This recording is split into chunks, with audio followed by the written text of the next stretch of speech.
Assalamualaikum warahmatullahi wabarakatuh. Selamat malam kepada Ibu Yani dan juga teman-teman. Perkenalkan, saya Nicholas Tiadi dengan NIM 137240026. Pada kesempatan kali ini, saya akan menjelaskan mengenai penugasan bahasa Indonesia saya mengenai perancangan sorting machine. Sebelum itu, marilah kita lihat bab-bab apa aja yang akan kita bahas pada kesempatan kali ini. Diawali dengan bab 1 yaitu pendahuluan, bab 2 teori dasar perancangan sistem mekanik dan otomatisasi, bab 3 analisis perancangan sorting machine untuk pemilahan bola secara otomatis dengan lengan pengeruk, bab 4 simpulan dan saran. Tanpa membuang waktu lagi, mari kita langsung lanjut kepada bab yang pertama, pendahuluan. Perkembangan teknologi di bidang mekanik dan otomatisasi telah membawa perubahan besar dalam industri, terutama pada proses produksi. Sistem otomatisasi kini menjadi andalan untuk meningkatkan produktivitas karena mampu mempercepat kerja, mengurangi human error, dan juga menekan biaya operasional. Salah satu contoh penerapannya adalah mesin sortir atau sorting machine yang digunakan untuk memilah objek berdasarkan parameter tertentu seperti warna, berat, atau ukuran. Dalam inovasi teknologi sortir, kecepatan dan ketepatan memang penting, namun bukan satu-satunya faktor utama. Desain sistem juga harus sederhana, hemat biaya, dan mudah dioperasikan, apalagi bagi pelaku industri kecil dan menengah. Salah satu pendekatan yang menjanjikan adalah penggunaan sistem mekanik berdasarkan lengan pengeruk. Sistem ini dirancang untuk memindahkan objek secara otomatis ke lokasi sortir yang sesuai. Dengan integrasi sensor yang tepat, sistem ini berpotensi menyortir benda berbentuk bola dengan efisien dan juga akurat. Oleh karena itu, penelitian ini berfokus pada perancangan sistem mekanik dan otomatisasi mesin sortir yang dapat memilah bola berdasarkan perbedaan diameter. Baiklah, kita lanjut. Untuk penelitian kali ini ada beberapa rumusan masalah yang dapat kita simpulkan. Yang pertama, bagaimana proses perancangan sistem sorting mesin dengan lengan penyeret dapat dilakukan untuk memilah bola berdasarkan diameter.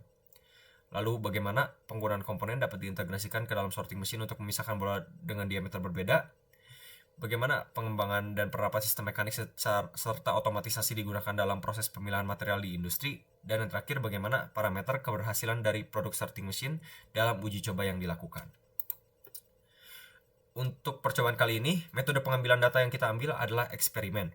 Karena penelitian ini bertujuan untuk membuktikan data yang diperoleh dari berbagai rujukan maupun dari lapangan kemudian dianalisis untuk mendapatkan hasil yang akurat. Lanjut ke bab 2 yaitu teori dasar. Menurut Groover 2007, otomatisasi adalah teknologi yang dapat menjalankan proses atau prosedur tanpa bantuan manusia. Lalu Santoso pada tahun 2013 menyatakan bahwa otomatisasi adalah proses mengontrol alat secara otomatis untuk menggantikan peran manusia dalam mengamati dan mengambil keputusan. Sementara itu, Fauzan Ghiffari pada tahun 2013 menjelaskan bahwa otomatisasi merupakan ilmu yang mendorong pengguna untuk mengubah mesin manual menjadi otomatis guna mempermudah proses. Jika dibandingkan, pendapat Santoso dianggap kurang lengkap dalam aspek teknis dibanding Groover dan Fauzan Ghiffari. Namun, semua pendapat-pendapat tersebut belum membahas tentang integrasi konsep mekatronika. Padahal mekatronika adalah teknologi yang menggabungkan mesin, elektronik, dan informatika untuk merancang, memproduksi, dan memelihara sistem. Berdasarkan berbagai pendapat tersebut, otomatisasi dapat disimpulkan sebagai teknologi terintegrasi yang memungkinkan proses berjalan otomatis, menggantikan sebagian peran manusia melalui kombinasi mekanik, elektronik, dan juga komputasi. Untuk teori dasar cukup segitu, dan dalam kasusnya yaitu otomatisasi dapat mempengaruhi berbagai sektor. Manusia cenderung takut bahwa proses otomatisasi dapat mengurangkan potensi lapangan kerja. Tentunya bisa terjadi PHK massal juga karena hal itu.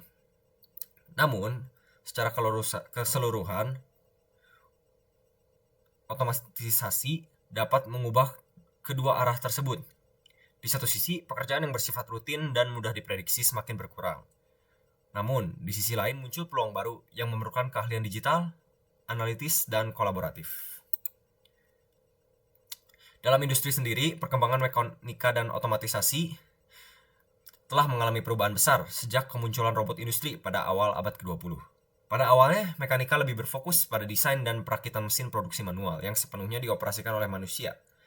Namun, seiring dengan kemajuan teknologi, sistem mekanika mulai dipadukan dengan komponen elektronik dan perangkat lunak sehingga tercipta sistem otomasi yang semakin canggih dan juga adaptif. Dalam industri sendiri, pengaruh otomatisasi tentu saja meningkatkan produktivitas juga. Karena dengan otomatisasi, proses produksi dapat berlangsung terus-menerus tanpa jeda, sehingga kapasitas produksi dapat dimaksimalkan dalam waktu tunggu, dan waktu tunggu berkurang secara drastis. Untuk bab 3 sendiri, saya akan membahas analisis perancangan sorting machine untuk memilah bola secara otomatis dengan sistem lengan pengaruh. Pertama, kita harus mengerti sendiri apa itu sorting machine.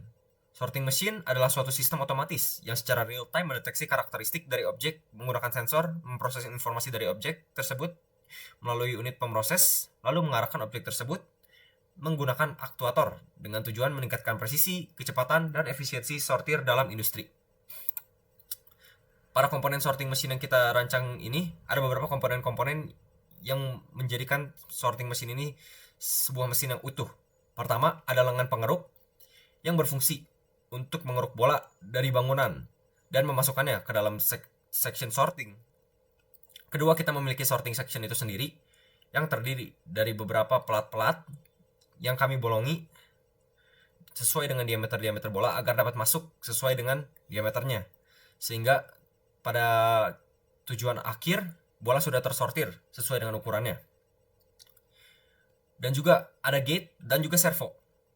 Gate sendiri berfungsi untuk menahan bola agar tidak jatuh ke tempatnya sebelum mesin mencapai tujuan. Servo merupakan alat yang berfungsi untuk menahan gate agar bola tidak menggelincir, dan juga servo dapat membuka gate secara otomatis melalui perintah dari Arduino. Arduino sendiri bisa disebut sebagai otak dari mesin ini. Arduino dapat memproses kode yang kita masukkan dan juga memberikan output kepada servo dan juga motor. Motor digerakkan oleh Arduino dan memiliki tenaga dari baterai. Baiklah. Mekanisme sorting mesin sendiri bisa dilihat di video ini. Tombol kami tekan. Arduino mengirimkan kode agar mesin bergerak maju. Lalu lengan pengeruk bersiap untuk mengambil bola dan juga memasukkannya ke area sorting.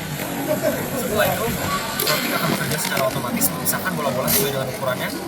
Ketika sudah sampai tujuan, servo akan terbuka dan menjatuhkan bola-bola ke area masing-masing. Untuk biaya dan efektivitas pada mesin ini, berikut adalah biaya-biaya yang dikeluarkan selama membuat mesin ini. Biaya ini banyak juga kami gunakan untuk memberi bahan-bahan cadangan seperti membeli baterai ekstra, kabel ekstra, bahkan hingga sensor ekstra. Dikarenakan ada resiko bahwa sensor, baterai, dan kabel meledak karena berlebihan tenaga. Dan setelah dilakukan pengujian, sistem terbukti berfungsi dengan sangat efektif. Berdasarkan data hasil uji coba, mesin berhasil melakukan proses sortir dengan sempurna sebanyak 2 kali dari 3 kali percobaan. Nah, bab 4, kesimpulan dan saran. Kesimpulan dari kami adalah perkembangan sistem mekanik dan otomatisasi di industri meningkat pesat, mengurangi ketergantungan pada tenaga manusia. Meski demikian, hal ini berdampak positif dengan meningkatkan efisiensi, mengurangi human error, menekan biaya operasional, serta membuka peluang kerja di bidang pemeliharaan dan pengelolaan otomatisasi.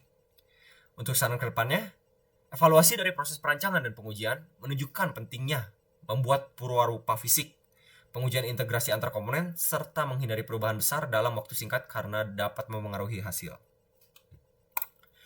Mungkin cukup sekian yang akan saya bahas pada kesempatan kali ini. Terima kasih atas atensinya. Assalamualaikum warahmatullahi wabarakatuh. Selamat malam, sampai jumpa di kesempatan selanjutnya.